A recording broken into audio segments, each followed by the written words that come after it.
মিঠা খোৱা বন্ধ কৰিছোঁ গতিকে ডায়েবেটিছ হোৱাৰ কোনো চান্সেই নাই আমিও বাৰু এনেদৰে ভাবি আছো নেকি কেৱল মিঠা খোৱাৰ বাবেহে জানো ডায়েবেটিছ হয় হয় এইটো এটি বহু চৰ্চিত প্ৰশ্ন গতিকে ইয়াৰ উত্তৰ যদি একে আখাৰে দিবলৈ যাওঁ তেতিয়াহ'লে নহয় কেৱল মিঠা খোৱাৰ বাবেই ডায়েবেটিছ নহয় উল্লেখ কৰিবলগীয়া যে আমি গ্ৰহণ কৰা প্ৰতিবিধ খাদ্য আমাৰ পাচন তন্ত্ৰৰ বিভিন্ন জৈৱ ৰাসায়নিক প্ৰক্ৰিয়াৰ মাজেৰে গৈ অৱশেষত এটি সূক্ষ্ম পদাৰ্থ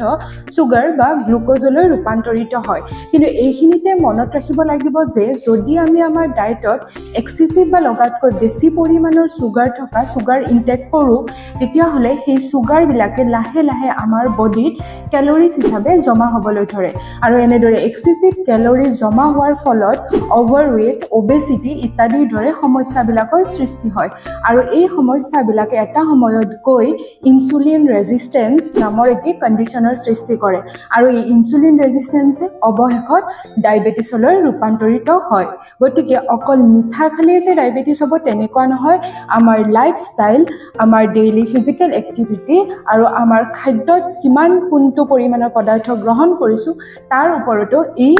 ৰোগসমূহ বহু পৰিমাণে নিৰ্ভৰ কৰে কাৰণ ডায়েবেটিছ হৈছে এটা লাইফষ্টাইল ডিসঅৰ্ডাৰ